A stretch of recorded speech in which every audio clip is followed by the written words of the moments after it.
Salam, selamat malam teman-teman. Malam hari ini kembali lagi bersama saya Silvanus Nongleko. Kita akan belajar bersama-sama kebenaran firman Tuhan yang terambil di dalam Matius 7 ayat 1 sampai 5. Saya akan bacakan untuk teman-teman. Jangan kamu menghakimi supaya kamu tidak dihakimi. Karena dengan penghakiman yang kamu pakai untuk menghakimi, kamu akan dihakimi dan ukuran yang kamu pakai untuk mengukur akan diukurkan kepadamu. Mengapakah engkau melihat selumbar di mata saudaramu, sedangkan balok di matamu tidak engkau ketahui? Bagaimanakah engkau dapat berkata kepada saudaramu, biarlah aku mengeluarkan selumbar itu dari matamu, padahal ada balok di dalam matamu? Hai orang munafik, keluarkanlah dahulu balok dari matamu, maka engkau akan melihat dengan jelas untuk mengeluarkan selumbar itu dari mata saudaramu. Amin, kebenaran firman Tuhan. Malam hari ini kita akan belajar di bawah satu tema, yaitu di saat orang lain bersalah. Nah teman-teman, di dalam dunia yang sudah rusak oleh dosa, kita tidak mungkin menemukan seorang pun yang tanpa kesalahan. Semangat dunia yang seringkali bertabrakan dengan prinsip-prinsip kerajaan Allah. Natur kita yang berdosa mencondongkan kita pada kejahatan dan kesalahan. Baik kita maupun orang lain pasti akan berbuat kesalahan. Tidak ada seorang pun yang sempurna, teman-teman, di dunia ini.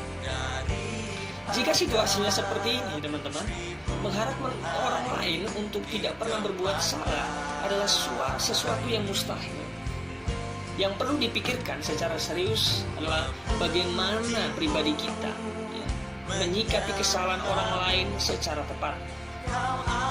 Malam hari ini, poin inilah yang sedang diajarkan oleh Tuhan Yesus di dalam Matius 7 ayat 1 sampai 5 yang akan kita pelajari malam hari ini.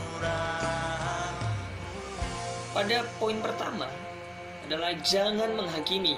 Ketika kita membaca tadi di ayat pertama, tujuan dari larangan jangan menghakimi adalah untuk menghindari penghakiman dari pihak lain. Jabatan sebagai hakim tidak menjamin bahwa seseorang tidak menjadi terdakwa. Bahkan kita lihat terjadi bahwa beberapa hakim terbukti bersalah dan harus dihakimi oleh hakim yang lain. Demikian juga kita. Ketidakadaan subjek, kalau kita melihat di ayat 1b, teman-teman, yang sudah kita baca tadi, di sana dikatakan supaya kamu tidak dihakimi, menyiratkan bahwa Allah adalah subjeknya. Dia yang berhak untuk menghakimi. Pada saat kita berada di dalam situasi yang menggoda kita untuk menghakimi orang lain, baiklah kita mengingat, teman-teman, sebuah nasihat ayat firman Tuhan di dalam 1 Korintus 4 ayat 5a. Karena itu janganlah menghakimi sebelum waktunya, yaitu sebelum Tuhan datang. Itu poin pertama. Dan poin kedua, teman-teman, alasan untuk tidak menghakimi dalam ayat 2 sampai ayat 4. Ketika kita membaca ayat 2, menerangkan alasan pertama, kita dapat melihat kata sambung. Karena di awal ayat ini, di mana bagaimana kita menghakimi orang lain akan menentukan bagaimana kita akan dihakimi oleh orang lain, tapi yang terutama oleh Allah itu sendiri. Alkitab mengajarkan dengan tegas bahwa penghakiman yang tidak berbelas kasihan akan menimpa mereka yang tidak berbelas kasihan. Atau kita lihat dalam Yakobus 2 ayat 13, di sana sangat jelas dikatakan, bahkan jika kita tidak mau penghakiman yang tidak terbatas atau tidak berbelas kasihan akan menimpa kita, kita pun harus menghindari sikap yang sama terhadap orang lain. Dalam Matius 7 ayat 12a, segala sesuatu yang kamu kehendaki supaya orang berbuat kepadamu, perbuatlah demikian juga kepada mereka. Dan poin yang ketiga, teman-teman, dari nats yang kita baca tadi, yaitu nasihat untuk yang suka menghakimi, nasihat untuk yang suka menghakimi dalam ayat 5.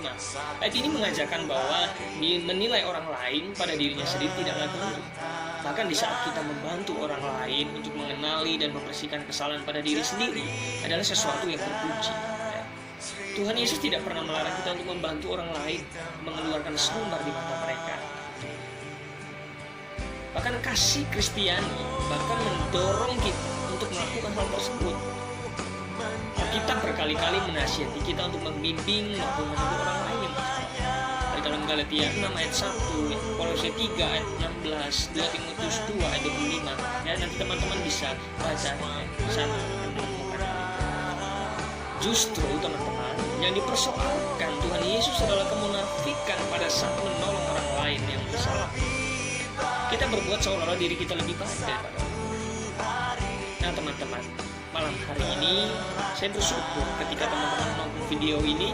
Mungkin hari-hari ini teman-teman mengalami penghakiman daripada orang terdekat Anda atau siapapun, atau teman, saudara, rekan kerja, dan dimanapun teman-teman ingatlah bahwa manusia tidak punya hak untuk menghakimi. Ya. Ketika teman-teman merasa mengetahui sesuatu, belajarlah untuk rendah hati, menyampaikan hal yang benar itu kepada orang-orang yang dimana teman-teman merasa bahwa orang itu belum tepat, ya, memberikan sesuatu, ya, melakukan sesuatu. Tetaplah rendah hati untuk menyampaikan itu, karena diri kita tidak layak untuk menghakimi orang lain. Malam hari ini teman-teman, untuk menyimpulkan semua apa yang sudah kita pelajari, ya, di dalam pasal 7 ayat 5b di sana dikatakan, supaya kita layak untuk menilai orang lain, kita perlu lebih dahulu mengeluarkan balok di mata kita.